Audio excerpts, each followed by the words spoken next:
परमपिता परमात्मा सर्व सृष्टि रचनहार कुल मालिक कबीर देव, कबीर प्रभु, अल्लाह कबीर, गॉड कबीर अपने सतलोक को त्याग कर अपने सत्यलोक से चलकर इस काल के लोक में आते हैं, क्योंकि उस परम पिता की प्यारी आत्माएं इस काल के जाल में फंसकर कष्ट उठा रही हैं। अपने माता पिता को ही अपनी संतान का दुख होता है, उसी को विशेष चिंता होती है।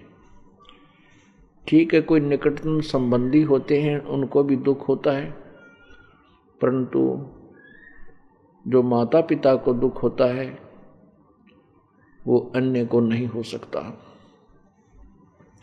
जो चिंता किसी का बालक बिगड़ जाता है, किसी का बालक शरारती हो जाता है या किसी कुसंगत में फंस गए, वो शराबी कवाबी बन जाता है, चोर लुटेरा बन जाता है, तो माता पिता की चिंता बढ़ जाती है।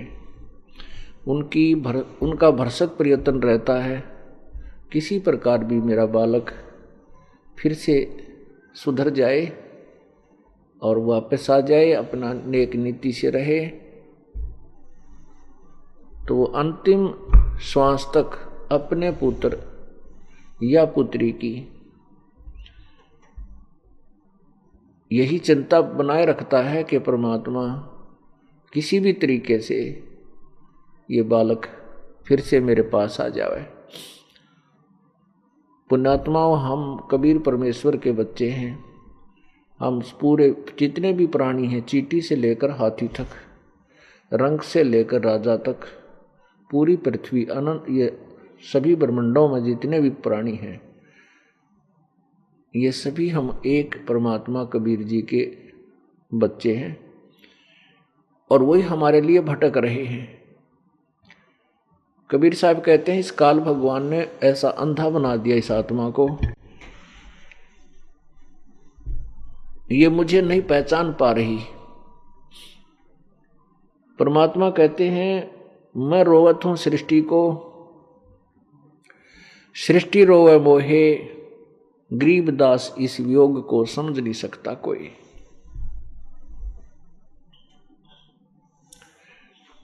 परमात्मा कहते हैं कि गोता मारूं स्वर्ग में और जा बैठूं पाताल, कह कबीर मैं ढूंढता फिरूं अपने हीरे मोती लाल। प्यारी आत्माओं, परमेश्वर कबीर जी हमसे भी दुखी हैं। क्यों दुखी हैं? क्योंकि उसके बच्चे इस काल के जाल में फंस गए। कोई गधा बना है, कोई गधी बनी है, किसी को कैंसर हुआ है, किसी की टांग कटी है, किसी को किसी प्रकार की पीड़ा है। एक पल भी ये जीव सुख से सांस नहीं ले रहा। और परमात्मा कहते हैं,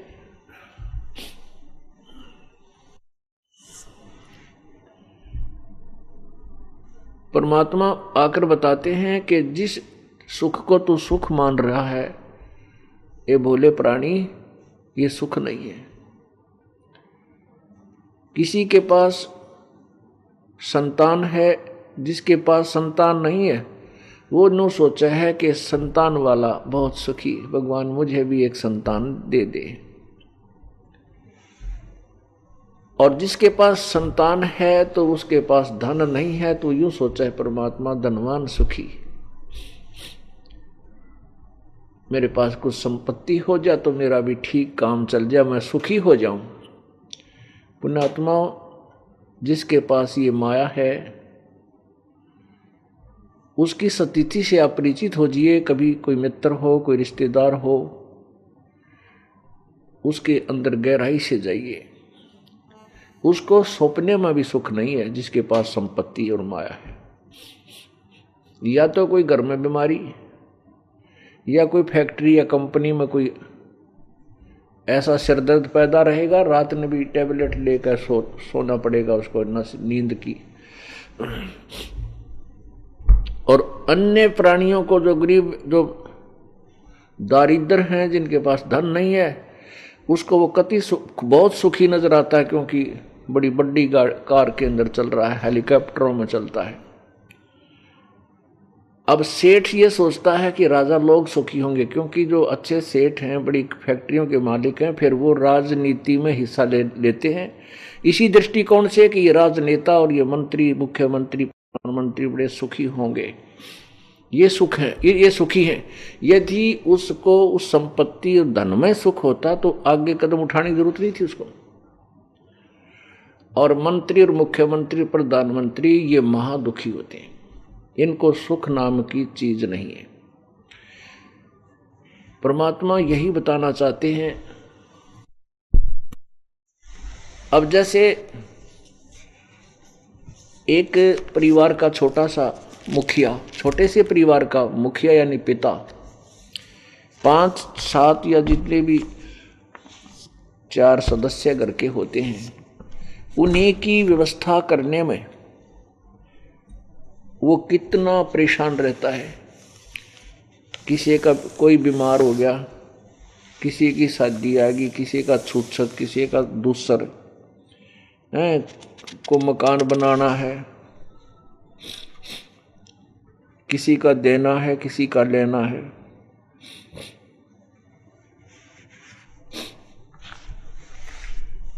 तो वो एक छोटे से परिवार का प्रधान, स्वामी, पिता, वो सुखी नहीं। और राजा तो एक बड़े क्षेत्र का पिता हो जाता है, उसकी तो बहुत बड़ी प्रजा, पिता, पति, संतान रूप होती है।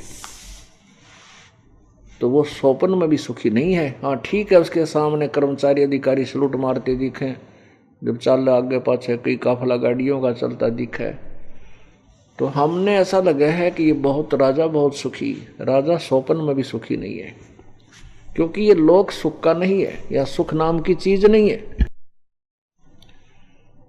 परमेश्वर कबीर जी कहते हैं, झूठे सुख को सुख कहे ये मान रहा मन मोद, ये सकल चबीना काल का भाई कुछ मुख में कुछ गोद। इस झूठे सुख को सुख है ये मान रहा मन मोद। कति झूठा सुख। आज मान ले आपके किसी के पास कार है, कोठी है, कोई फैक्ट्री लगा रखी है, हेलीकॉप्टर में चलता है, और कभी भी किसी भी कारण से शरीरांत हो सकता है, किसी भी कारण से देहांत हो जाता है। पहले तो उस जीवन में कति सुख नहीं, स्वप्न भी सुख नहीं संसार में। पुण्यात्माओं, इस दास ने जब परमात्मा की महिमा, ये वाणी सुनी, और फिर इस परमात्मा की वाणी से इस संसार को तोला, तो उसी दिन से हृदय में यह बात पक्की जो है ना, दृढ़ता के साथ समागी कि यहाँ कोई जीवन नहीं है जीव का। आज राजा है, एकदम मृत्यु हो जाती है, फिर 84 लाख योनियों में गधा, कुत्ता, सुअर, और तेरा गजब हो। बता के सुख हुआ। मान लीजिए 10 वर्ष राजा रह गया और खूब बकवाद गढ़ ली, और फिर मृत्यु के पास गधा बन गया। बताओ, राज वाला सुख तो 10 वर्ष का, और गधे का दुख मेरे ख्याल में 20 वर्ष का। ओ तेरा गजब भाई। उसके बाद एक गधे के मान ले एक का जीवन में पीछा छूट जाए तो भी देखी जा, ना जाने लगातार 10 जन्म गधे के हो जाए, फिर कुत्ते के हो जाए, फिर सूअर के, क्योंकि फिर तो एक डाउनवर्ड स्ट्रेंड बन जाता है इसका। इसलिए परमात्मा हमें समझाना चाहते हैं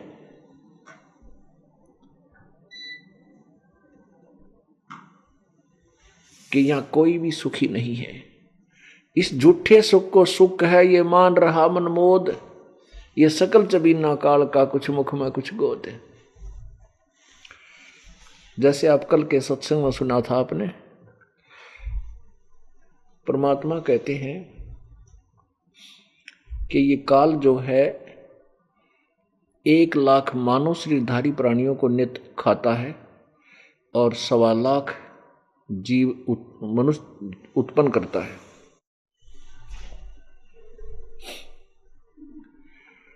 क्योंकि इसको श्राप लगा है 1,00,000 मानव शरीरधारी प्राणियों को नित्य खाने का, उसके लिए इसने अपने तीनों पुत्रों रजगुण ब्रह्मा, सतगुण विष्णु, तमगुण शिव जी को एक एक विभाग दे रखा है।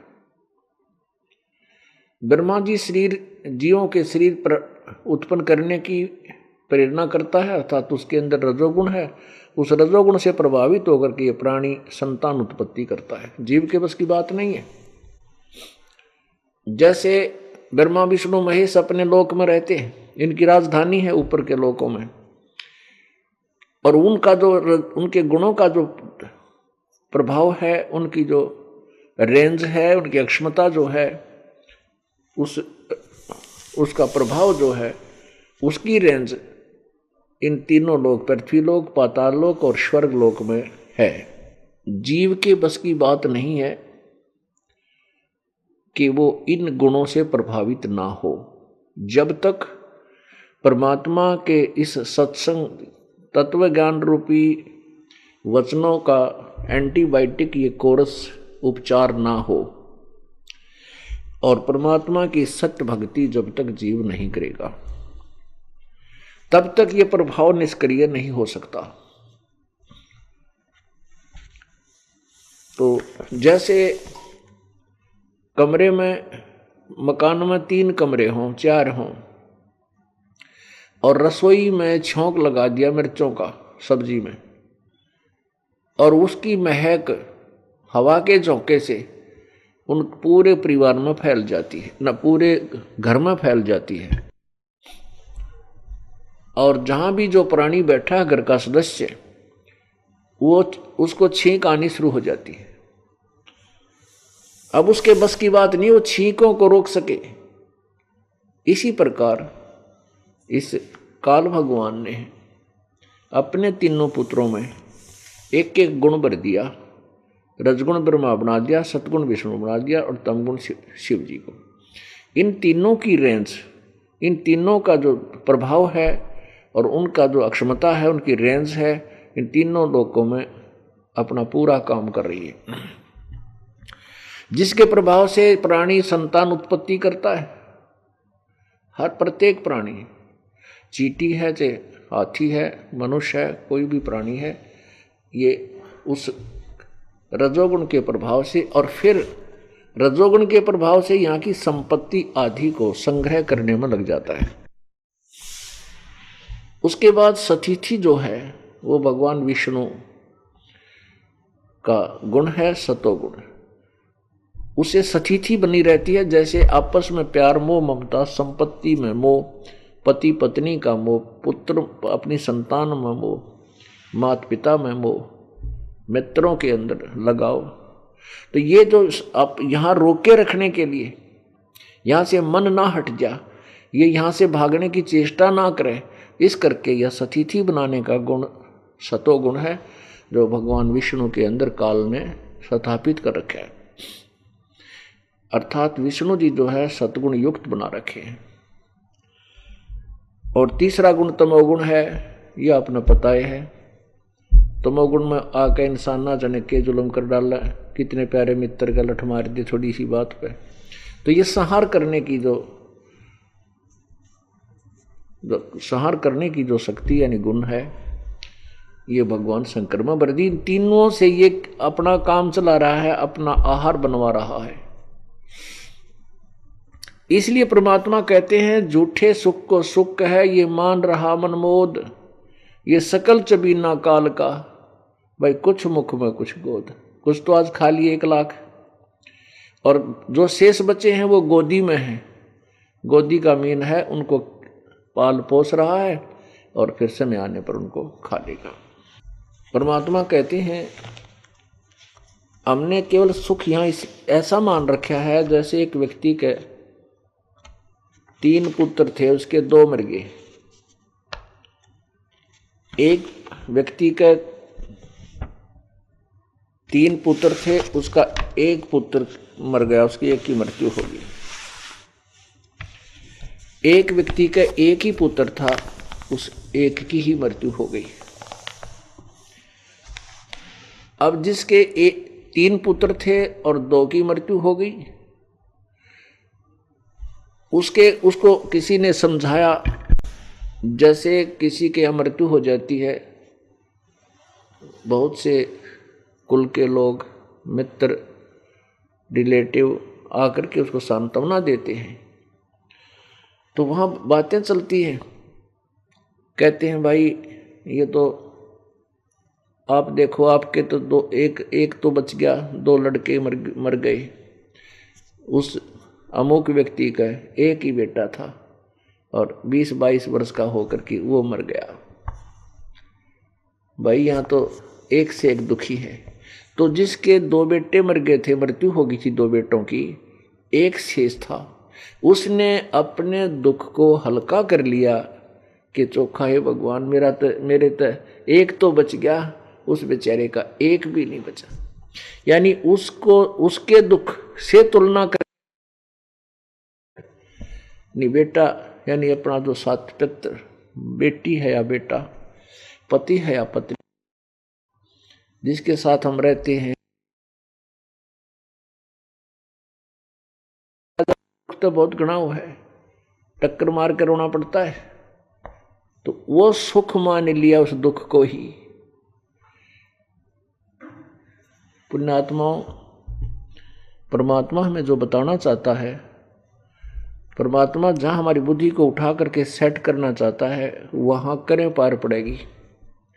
ये बातें बढ़ाए काम नहीं चला, क्योंकि आप पहले जो प्रथम बार भक्त आते हैं, किसी का कोई रोग है, किसी का कोई संतान है, किसी के कोई धनवान नहीं है, निर्धन है, वो चाहता है मैं सुखी हो जाऊं, मेरा ऐसे हो जाए, मैं जो है अपना गुजारा कर सकूं।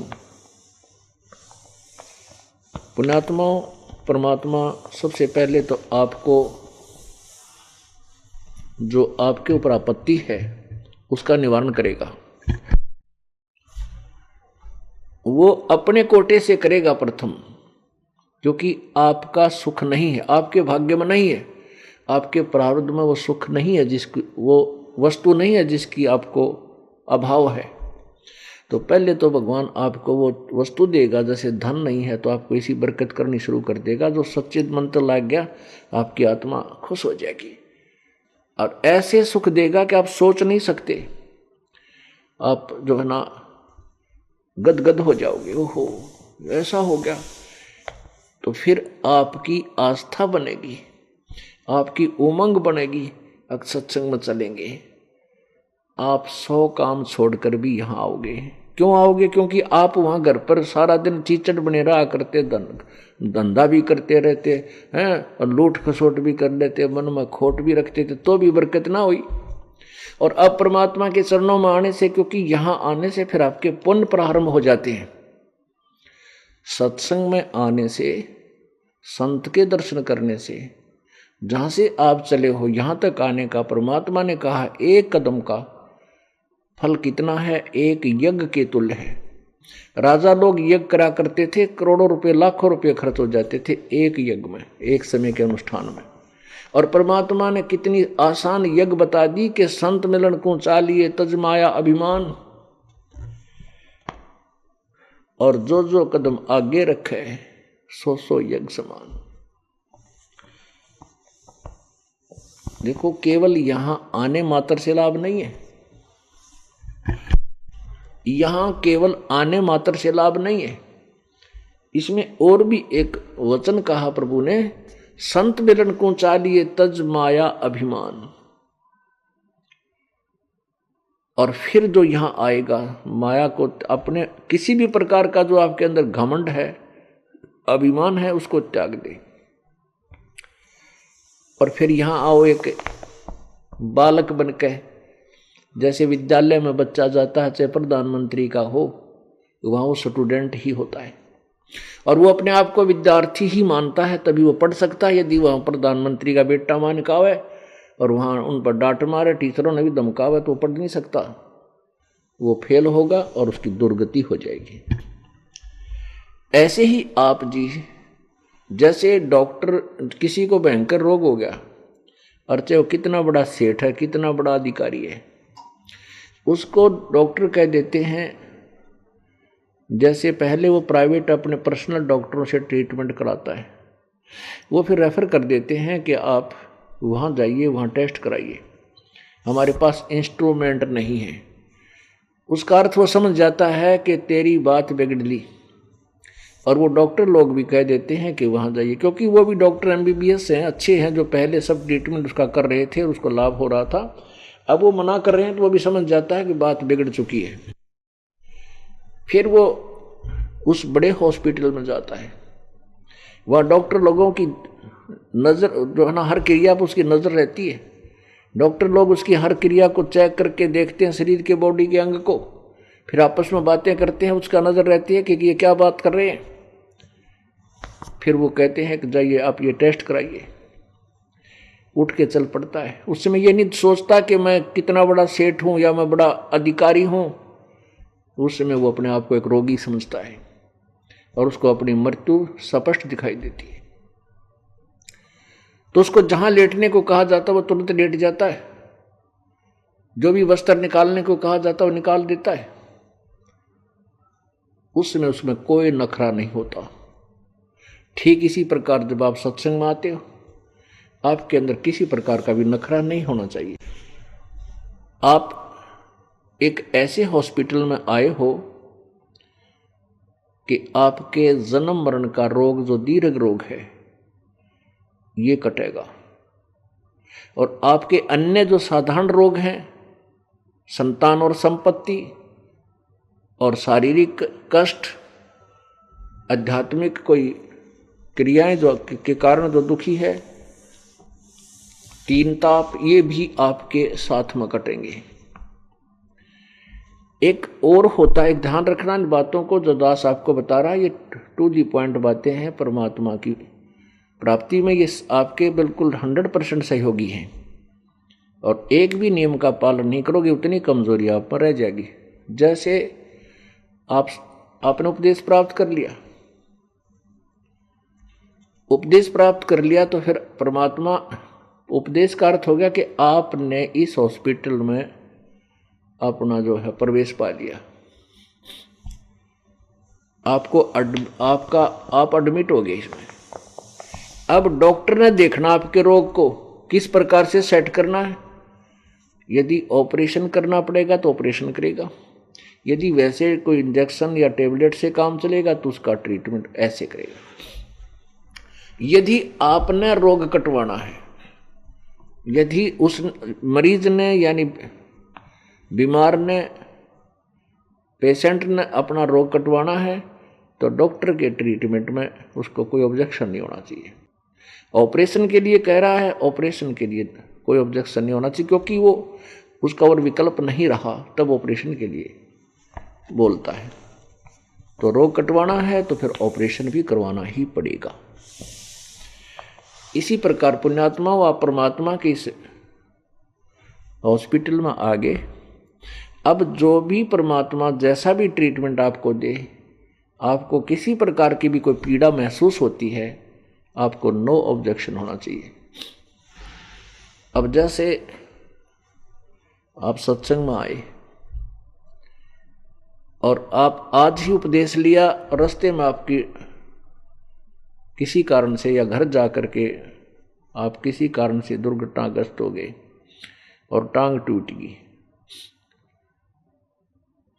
आपको ये महसूस करना चाहिए कि जब परमात्मा का नाम ले लिया, ट्रीटमेंट शुरू हुआ। अब ट्रीटमेंट शुरू हुआ है, इसका मतलब ये नहीं है कि आप आज ही स्वस्थ हो जाओगे और आज ही सभी आपत्तियों से बच जाओगे।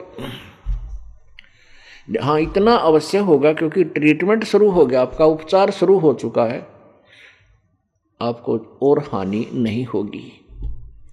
और ऐसे टांग टूटी है तो समझो आपकी जान न जानी हो, वह टांग टूटन में बच गई। यानी क्योंकि आपका कोई ऐसा भयंकर कर्म था, जानलेवा हो, परमात्मा की शरण में आने से आपकी वो एक हल्की सी चोट में, छोटे से फ्रैक्चर में आपकी जान बच गई।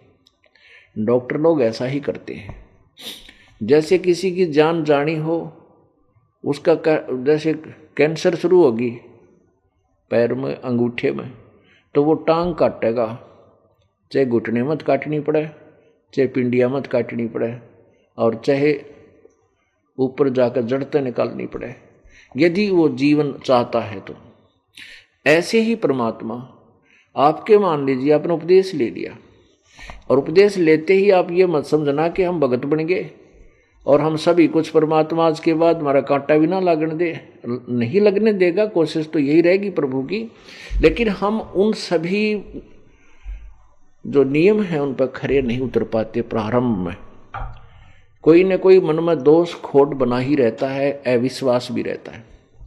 तो ऐसे इसके दौरान आपको कोई ऐसी घटना भी घट जाती है, वैसे तो नहीं घट सकती, गारंटीड बात है, लेकिन वो कोई अपनी त्रुटि, अपनी कोई कमजोरी या वीकनेस, किसी प्रकार का भी कोई फाउल पॉइंट हो जाने से हो जाता है, तो परमात्मा जो करता है उसको समझो कि डॉक्टर कभी भी अपने पेशेंट का बुरा नहीं सोच सकता।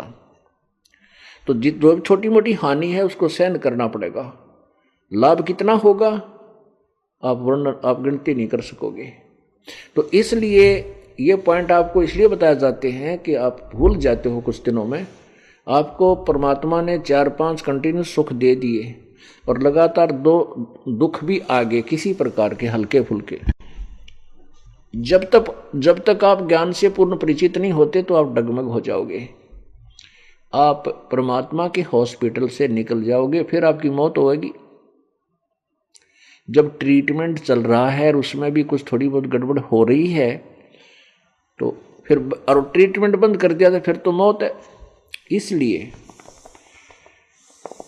परमात्मा के दरबार में आने के बाद आपको नो ऑब्जेक्शन होना चाहिए। पहले ज्ञान समझो, ज्ञान समझकर फिर समाधान समझो कि हम क्या विधि बता रहे हैं, और फिर अन्य जैसे सदग्रंथ आपको यही दिखा दिए जाते हैं। आपको ये विश्वास हो जाएगा कि विश्व में न तो ये ज्ञान है और न ही ये भक्ति विधि और मोक्ष का समाधान है। जब आपको यहां आने पर भी और फिर भी कोई छोटी मोटी हानि होती है, फिर आप ज्ञान को आधार बनाइए, तब आप इस भगवान के मार्ग में, परमात्मा के इस ऑपरेशन थिएटर में निश्चल पड़े रहोगे। और निश्चल रहोगे तो आपका ऑपरेशन सफल हो जाएगा। अब प्रसंग चल रहा है कि परमात्मा आपको सतलोक ले जाना चाहता है।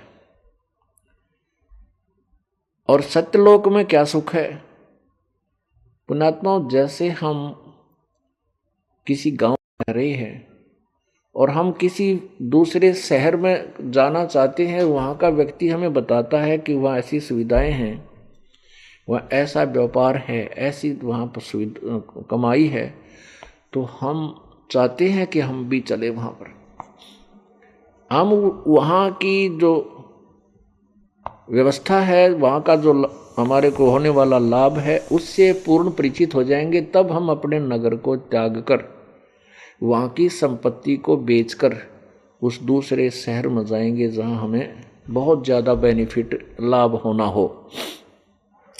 इसी प्रकार जब हम सतलोक के सुख के विषय में परिचित होंगे, तब ही हम इस काल के लोक को छोड़ेंगे। इसलिए बार बार आपको बताया जाता है कि यहाँ कोई सुख नाम की चीज नहीं है। तुम इसको सुख मानते हो। किसी का जिसका संतान नहीं है वो संतान से ही मानता है कि भगवान मेरे एक बालक हो जा, मैं भी सुखी हो जाऊं। जिनका संतान है उनने पूछ ले वो कैसे सुखी हैं।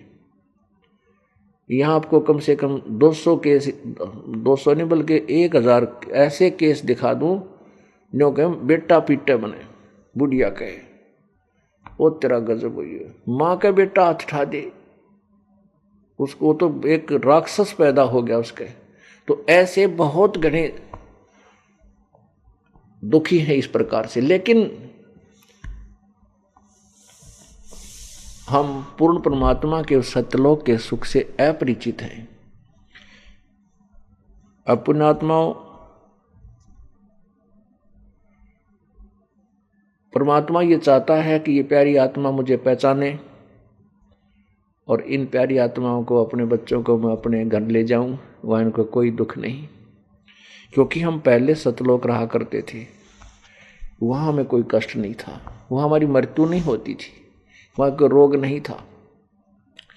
अब यहाँ पर चाहे कोई 90 वर्ष की आयु का बूढ़ा हो गया, बुढ़िया, कति मरना नहीं चाहते, कोई मृत्यु नहीं मांगता, कति नहीं चाहता। चाहे कति कितना बीमार हो जा, कितना दुखी हो ले, फिर भी जीवन मांगता है, जीवन चाहता है। वो ऊपरले मन तो लोग दिखावाते वैसे कह दे भगवान मन ठा ले, पर जब मृत्यु होने योग्य जब रोग आवे है, जब गिग्गी बन जाती है। ऐसा क्यों है? क्योंकि हम ऐसे लोक में रहा करते थे जहां मरते नहीं थे, हमारी मृत्यु नहीं होती थी। इसलिए भी ये मृत्यु हमने ऑकवर्ड सी लगे है, बहुत बूंदिया तो, और इसमें कोई शक नहीं।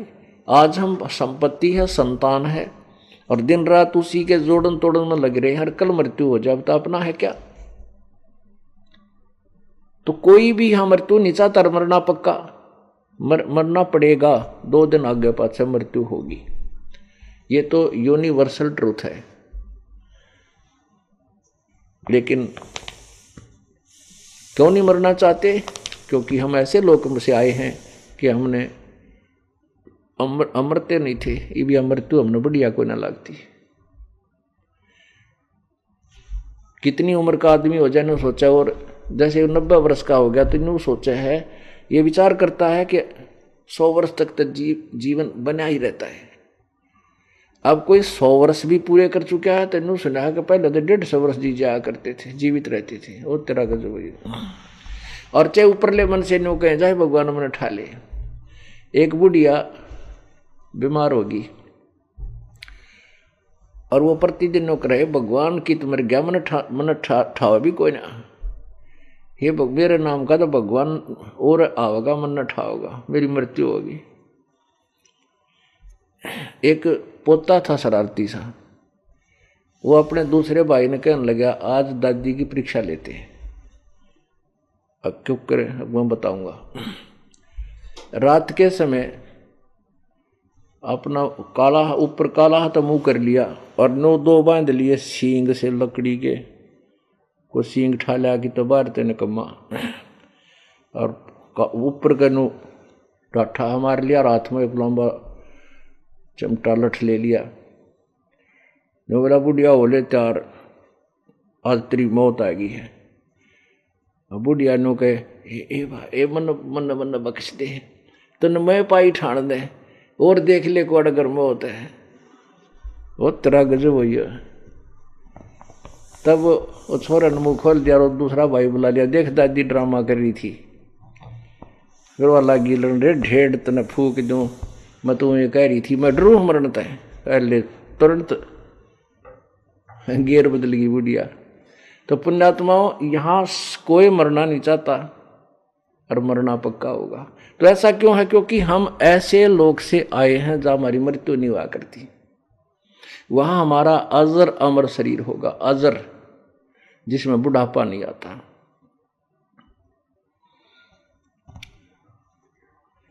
और मृत्यु और बुढ़ापा दोनों दीर्घ रोग। परमात्मा क्या बताते हैं? भाई तन दर सुखिया कोई ना देखा,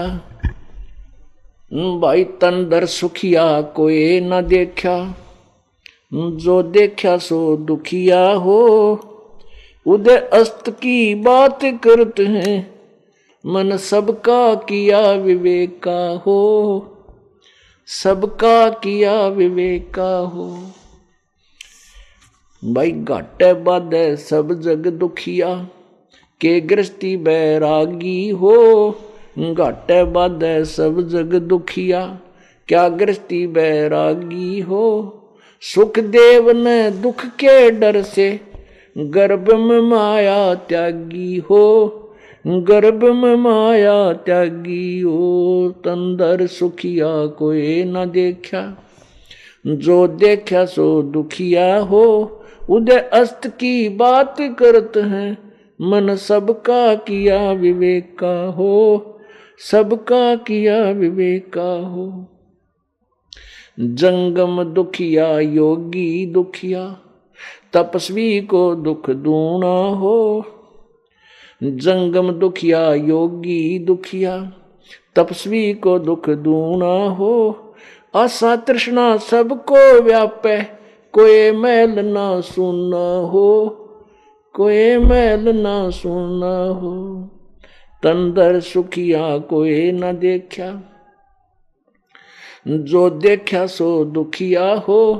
उदय अस्त की बात करते हैं, मन सबका किया विवेक का हो, सबका किया विवेक का हो। भाई साच कहूं तो जग ना माने, झूठ कही ना जाई हो। साच कहूं तो जग ना माने, ये झूठ कही ना जाई हो। ब्रह्मा विष्णु ये शिव जी दुखिया, जिन ये राह चलाई हो, जिन ये राह चलाई हो। तंदर सुखिया कोई न देखा, जो देखा सो दुखिया हो। उदय अस्त की बात करते हैं, मन सबका किया विवेक का हो, सबका किया विवेक का हो। सुरपति दुखिया भूपति दुखिया, रंक दुखी बपरीति हो। सुरपति दुखिया भूपति दुखिया, रंक दुखी बपरीति हो। कहें कबीर और सब दुखिया, एक संत सुखी मन जीती हो, संत सुखी मन जीती हो। तंदर सुखिया कोई न देखा, जो देखा सो दुखिया हो। उदय अस्त की बात करते हैं, मन सबका किया विवेक का हो, सबका किया विवेक का हो। सुरपति दुखिया भूपति दुखिया, रंक दुखी बपरीति हो। सुरपति दुखिया भूपति दुखिया, रंक दुखी बपरीति हो। कहें कबीर और सब दुखिया, संत सुखी मन जीती हो, एक संत सुखी मन जीती हो। तंदर सुखिया कोई न देखा, जो देखा सो दुखिया हो। उदय अस्त की बात करते हैं, मन सबका किया विवेक का हो, सबका किया विवेक का हो। पुण्यात्माओं, परमात्मा कहते हैं तुम तो छोटे मोटे कोई एक मकान प्लाट न मांग कर सुखी मानते हो अपने आप को कि हम सुखी हो जाएंगे कि नहीं। उदय और अस्त के बीच जिसका शासन था, जहाँ सूर्य उदय होता है और जहाँ अस्त होता है, अर्थात पूरी पृथ्वी का शासक, वो भी दुखी। आप तो एक छोटे से कोई फैक्ट्री ला करके इस समय सुख मान रहे हो कि नहीं।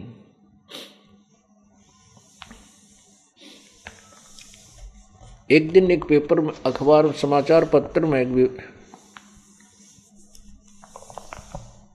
एक न्यूज थी, समाचार था कि एक बहुत बड़ा सेठ था इसी हिंदुस्तान का, और फिर वो एक अच्छा राजनेता भी था। अपने ही हेलीकॉप्टर में चला जा रहा था, उसके साथ 5-7 और उसके सहयोगी कर्मचारी और उसके साथी थे। वो उस हेलीकॉप्टर एक्सीडेंट हो गया, क्रश हो गया, और उसी में वो 8 के 8 मर गए। उस गांव में अब वो भूत बने हुए हैं। वो राजनेता जो बड़ा सेठ था, फिर राजनेता भी बन गया, वो भूत बने हुए हैं। और वहीं पर उनका एक इतना, वो गांव वालों के बहुत परेशान करने लगे। फिर ये भूत बात का डनिए बुलाए, उन्होंने बताया कि ये, वो फिर अंदर बढ़ कर बोला दूसरे में, मैं फलाना नेता हूँ, मैं वैसे था, वहाँ से यहाँ एक्सीडेंट में हम मरे थे, हम 8 जने हैं। एक का 8वां प्रवेश कर जाए। कहते हैं उनका फिर वहाँ एक स्थान बना रखा है, 8वां के 8 इतनी वो बनाकर इनके महल 5-5 ईंट ला के वो बनाए हुए हैं, वो दिखा रखे थे पेपर में और पूरा विवरण दिया हुआ था। तो परमात्मा कहते हैं उदय अस्त की बात करे मैंने सबका करा विवेक का, मैंने सबका दूध और पानी छाड़ रखे, यहाँ कोई सुखी नहीं है। फिर कहते हैं घाटे बाद सब जग दुखिया, घना धन हो जाए तो दुखी। जैसे आपका 2 लाख का बेनिफिट हो गया, लाभ हो गया, धन आ गया, आप 5 लाख का कर्जा, 5 लाख का और पंगा पा लोगे कितने कितने, वो 3 लाख आपके ऊपर कर्जा हो गया। अब वो कर्जे वाला मांगना और आप घर के बच्चन कहोगे कह जाड़े कोई ना हमारा पापा, बताइए सुख होया। तो रात की नींद दिन की चैन कति खत्म हो जाती है। और फिर वो काम चल लेना, फिर पाछे पाछे मांगने वाले, आगे आगे देने वाला है, पता नहीं कहाँ तक बात पहुँच जाए। पुण्यात्मा आपके काम भी जो आवश्यक होंगे, जो क्योंकि यदि आप चाहते हो मोक्ष तो इसमें प्रवेश पाइयो परमात्मा वाले कबीर साहब वाले इस हॉस्पिटल में, अर्थात इस विद्यालय में अगर आप शिक्षा ग्रहण कर, मतलब किसी तरह से अपने एग्जाम्पल को समझ लीजिए, उदाहरण, तो आपको उतना ही, जैसे एक बीमार है और उसको शुगर की बीमारी है और वो मांगता है कि मैं लड्डू खाऊंगा, बर्फी खाऊंगा, तो डॉक्टर अलाउड नहीं कर सकता। इतना मरना है और हॉस्पिटल छोड़ कर जाना है तो आग खा, कुछ भी कर मरे। तो इसी प्रकार जो यदि आपने ये रोग कटवाना है जन्म और मरण का, तो आप तो कुछ भी मांग सकते हो क्योंकि मरीज हो, लेकिन आपको जो वो हानि कर सकेगी वो वस्तु मालिक नहीं देगा। आपने यदि मोक्ष प्राप्ति के लिए यहाँ आना है, पहले तो ज्ञान समझो, ज्ञान समझकर फिर इसमें प्रवेश पाओ। और फिर यदि आपकी जो आवश्यक वस्तु है, नहीं तो डॉक्टर के आपको खिला करा जी कोई ना, वो भी तुमने सोचे ताकतवर हो, ये भी खावे या अच्छी तरह खावे है, लेकिन जो आपको हानि होगी वो वस्तु डॉक्टर अलाउड नहीं करेगा। तो परमात्मा आपको वो वस्तु देगा जो आपके हित में होगी, अहित में होगी, आप कितनी डिमांड करिए मालिक नहीं देगा। और इस ज्ञान जो समझ गया, जो समझदार है उसको पता है तेरा शुगर है तो आप पे को नहीं मांगे, वो चीनी नहीं ग्रहण करेगा ना, औरों को बना करेगा भाई मेरी फीकी चाय बनाना। और बालक कर सके है मैंने दे लड्डू खाऊंगा, बर्फी खाऊंगा, नहीं, उसको माता पिता नहीं दे ना, भाई मर जाएगा तू, पहले मुश्किल से जान बची हुई है। तो पुण्यात्मा ऐसे परमात्मा आपको वह वस्तु देगा जो आपके हित में होगी, अहित वाली को नहीं देगा। तो क्या बताते हैं, घाटे बाद सब जग दुखिया। घाटा हो गया, हानि होगी तो वैसे नेचुरल दुखी, और बाद में भी यानी लाभ हो गया तो और दुखी। किधर गुटी लान लग जाएगा या किसी के ला लट्ठम लट्ठा होकर मुकदमे कर बैठेगा, यानी उसको चैन कती नहीं। फिर कहते हैं सुखदेव ने दुख के डर से गर्भ में माया त्यागी हो। सुखदेव ऋषि को ज्ञान होया मां की गर्भ में, क्योंकि माता के गर्भ में प्राणी को अपने पिछले और आने वाले प्रारब्ध की पूरी जानकारी होती है।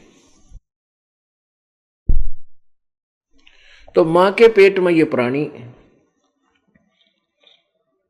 दिन रात यही प्रार्थना करता है, परमात्मा एक बार मुझे इस नरक से निकाल दे।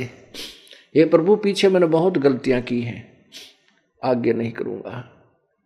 पीछे ऐसी ऐसी गलतियां की कि मैं आपको भूल करके संपत्ति और संतान के चक्कर में अपना जीवन बर्बाद कर गया और मेरे साथ कुछ नहीं चला। अब के प्रभु ऐसी गलती नहीं करूंगा। अब जो ही वो मां के गर्भ से बाहर आता है, तीनों भगवान रजगुण ब्रह्मा सतगुण विष्णु तमगुण शिव जी की जो त्रिगुणमयी माया है, इनका तीनों का जो जाल है एकदम बुद्धि भ्रष्ट कर देता है, इसको अचेत कर देता है। इसको फिर नए सिरे से पढ़ाया जाता है, ये तेरा पिता है, ये तेरा पापा या तेरी माँ भाई बहन, और फिर कह गए ये सारे ABC को नए सिरे से पढ़ाई जाती है। और फिर ये आध्यात्मिक ज्ञान भी उसको नए सिरे से याद दिलाया जाता है। तो ऐसे ही सुखदेव को माँ के गर्भ में ये याद था, इसलिए 12 वर्ष तक माँ के पेट से बाहर नहीं आया। फिर ब्रह्मा विष्णु महेश से कहा कि तुम बाहर आओ भाई सुखदेव। ऐसे 12-12 वर्ष तक यदि माताएं बच्चों को गर्भ में रखेंगी तो हमारी व्यवस्था खराब हो जाएगी, मां दुखी हो जाएंगे, तू बाहर आ जा। सुखदेव ने यही प्रार्थना की थी कि हे प्रभु, बाहर आते ही आप बुद्धि भ्रष्ट कर देते हो। आप अपनी इस त्रिगुणमयी माया को 1 मिनट रोक लो, जब तक मैं बाहर आऊं तो मैं बाहर आऊंगा, नहीं मैं नहीं आऊंगा। तब उन्होंने थोड़ी सी देर के लिए, जैसे भैंस के सींग पे या गाय के सींग ऐसे होते हैं अमूमन, तो उसके ऊपर राई रख दे, अर्थात सरसों का दाने के टाइप होती है राई का बीज, तो वहां रखते ही नीचे आए, यानी इतनी देर, सेकंड का भी कुछ हिस्सा। उन्होंने कहा कि हम इतनी देर तो रोक सकते हैं, इससे ज्यादा हम इसको नहीं रोक सकते। सुखदेव ने कहा कि तुम इतनी देर ही रोक दो। उसी समय वो बाहर आया, उसको चेतना बनी रही और भक्ति में लग गया। तो कहते हैं सुखदेव ने दुख के डर से गर्भ में माया त्यागी हो। फिर बताते हैं जंगम दुखिया योगी दुखिया तपस्वी को दुख ढूंढना हो। आशा तृष्णा सबको व्यापे कोई मैल ना सुना हो। ये जंगम शेख सेवड़े योगी, अब जैसे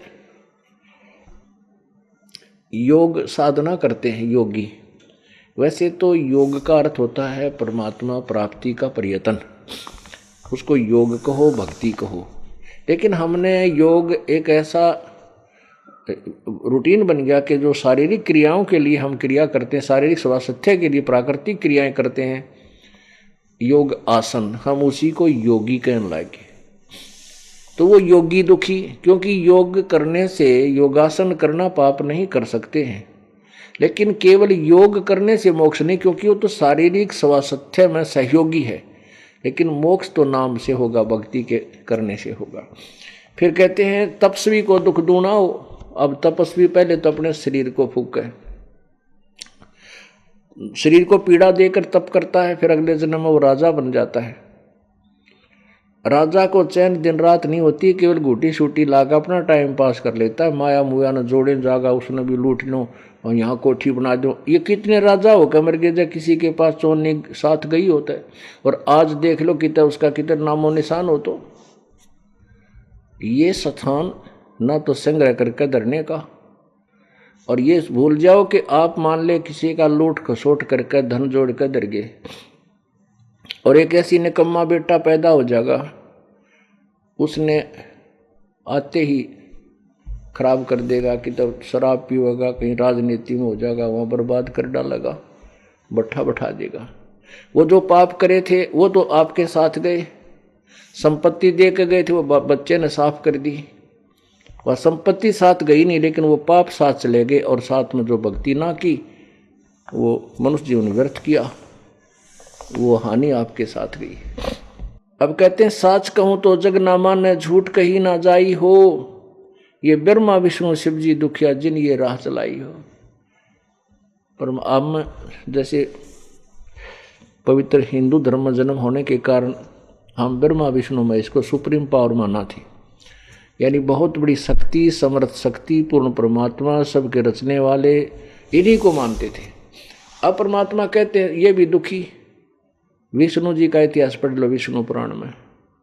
नारद जी ने श्राप दे दिया, फिर देवताओं की लड़ाई होगी, विष्णु जी भी लट्ठम लट्ठा खूब लड़ाई करी। खुद कहता है विष्णु जी, जैसे आपने विष्णु पुराण में, दुर्गा पुराण में पढ़ा था कि या तो मैं तप करने पर लगा रहता हूँ, फिर बाद में राक्षसों के साथ लड़ता रहता हूँ, कुछ समय मिलता है तो रुक्मिणी के साथ सुख का समय व्यतीत कर पाता हूँ। आप पर स्वीकार करें, हम तो बहुत दुखी। फिर नारद जी के श्राप से श्री रामचंद्र रूप में विष्णु जी आए।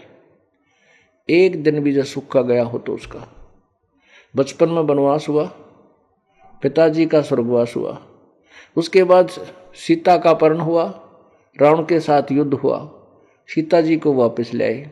आते सीता जी गर्तें काट दी, बेटा संतान कहीं है, पत्नी कहीं है, और आप कहीं है। वो व्यक्ति से सारी पृथ्वी का राजा, उसको सुख कति नहीं। तो परमात्मा कहते हैं साच कहूँ तो जग नहीं माने और झूठ कही तो झूठ कही ना जाई हो। ये ब्रह्मा विष्णु शिव जी दुखिया जिन ये राह चलाई हो, क्योंकि ये संसार ये काल की जो व्यवस्था है ब्रह्मा विष्णु महेश ही चला रहे हैं। कैसे चला रहे हैं कि उत्पत्ति सतिथि और संहार ये काल के जुगाड़ को जोड़े बैठे हैं और इनका पिता काल है, वो इन 1 लाख मानव शरीरधारी प्राणियों को नित आहार करता है। पुण्यात्माओं, जैसा कल आपको बताया था, धर्मदास तो 1 लाख दुहाई, ये सार शब्द कई बार न जाई, सार शब्द बार जो पढ़ी, ये बिचली पीढ़ी हंस नहीं तेरही। आप बिचली पीढ़ी के हंस हो। हंस किसे कहते हैं? वो पुण्यात्मा, जैसे हंस एक पक्षी होता है, वो पक्षी बुगले जैसा होता है, एक जैसा कलर, एक जैसी हाइट, सेम टू सेम। उनकी पहचान यही होती है, एक ही तालाब पर बुगला भी हो और वो क्या नाम है हंस भी हो, तो बुगला तो खाएगा मच्छी या कीड़े मकोड़े, घोगे व शंखले से, लेकिन हंस नहीं खाएगा। हंस तो वहां मोती की तलाश करेगा, मोती खाएगा। हंस पक्षी में एक और गुण दिया प्रभु ने, आप 1 गिलास दूध और 1 गिलास पानी मिक्स करके किसी पात्र में हंस के सामने रख दो, हंस उसमें चोंच डालेगा और दूध को पी लेगा, पानी को वहीं छोड़ देगा, जल को छोड़ देगा, वहीं निकाल देता है। दूध और पानी को भिन्न भिन्न करना दूध पानी छानने का एक गुण है। ऐसे ही वो हंस, वो भक्त आत्मा जो परमात्मा के चरणों में आ गई और सत भक्ति कर रहे हैं, उनको हंस कहा है। आपने दूध और पानी छान लिया कि भाई परमात्मा की भक्ति करनी पड़ेगी और यहाँ सुख नाम की चीज नहीं। और परमात्मा की भक्ति कैसे होगी? बुराई त्यागनी पड़ेगी, बीड़ी शराब मांस तम्बाकू चोरी ठगी जारी ये सब त्यागनी पड़ेगी और फिर आप भक्ति करोगे। तो ऐसे जब आप हंस बन जाओगे, उनको कहा है। तो ये बीचली पीढ़ी के आप इब हंस बनाए हैं, इस दास ने, परमात्मा ने ज्ञान दिया है और आपको ज्ञान के द्वारा अंदर से मांझ धो के साफ किया है, आपको हंस बनाया है। अब आप हंस, इस पिछली पीढ़ी में जितने भी हंस होंगे, हंस माने सत्य भक्ति के साधक और सब बुराइयों से दूर पूरी मर्यादा में रहने वाले को हंस कहते। नहीं तो ये और रह जाएंगे कांकर पत्थर हैं, बुगले हैं जो भक्ति नहीं करते, मांस मिट्टी शराब माया जोड़न में लगे रहे, वो तो बुगले समझो। वो भी मानव शरीर है, लेकिन हंस वो होते हैं जो सब बुराई त्याग कर सत्य भक्ति करते हैं। और आपने दूध और पानी छान लिया। आप दूध और पानी छानने के लिए आपके अंदर एक गुण दे दिया, इस दास परमात्मा कबीरदास साहिब के द्वारा दिया हुआ है तत्व ज्ञान। इसके द्वारा आपने दूध और पानी छान लिया कि भाई यदि ब्रह्मा विष्णु जी की पूजा करेंगे विष्णु लोक में जाएंगे, और जब पुण्य समाप्त हो जाएंगे वापस आएंगे, 84 लाख योनियों में भी भटकेंगे, क्योंकि ब्रह्मा विष्णु महेश ये तीनों नासवान देवता हैं। ये पूर्ण मोक्षदाय, पूर्ण मुक्त नहीं है, अजर अमर नहीं है।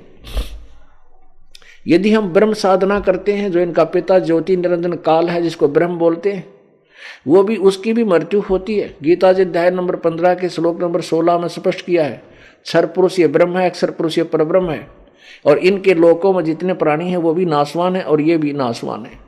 इसलिए 15वें अध्याय के गीता जी के श्लोक नंबर 17 में कहा कि उत्तम पुरुषत्व अन्य परमात्मा इति उदाहरते, यह लोक तरम अविश्य विभर्ति अव्यय ईश्वर है, जो तीनों लोकों में प्रवेश करके सबका धारण पोषण करता है, वो वास्तव में अविनाशी परमात्मा है और वो तो कोई और है, वो ऊपर वाले दोनों से अन्य है। यदि हम ब्रह्म साधना करते हैं, वेदों में उसका ओम मंत्र है, तो ओम मंत्र का जाप भी इनकम्प्लीट है, क्योंकि ओ गीता जी अध्याय नंबर 17 के श्लोक नंबर 23 में ओम तत्सत इति निर्देश है ब्रह्मण त्रिविध समर्थ है। ब्रह्मण माने सच्चिदानंद घन परम अर्थात पूर्ण परमात्मा के स्मरण का, भक्ति करने का ओम तत्सत ये एक मंत्र है। यही इसी का निर्देश है। और इसको सुमरण करने की 3 प्रकार की विधि है जो ये दास बताएगा। तत्सत्य सांकेतिक शब्द हैं। ओम तत्सत ये कोई मंत्र नहीं है, ओम तो ब्रह्म का है, तत् और सत्य सांकेतिक है जो दास बताएगा। तो ये तीनों मंत्र मिल जाएंगे और मर्यादा में रहोगे, तीनों मंत्र मिल गए, नाम टूट गया, खंड, आप नहीं जा सकते 7 जन्म भी। तो इस प्रकार मर्यादा में रहना आखिरी सांस तक, और तीसरा नाम भी मिल गया, ये मत समझना तुम पार होगे, नहीं।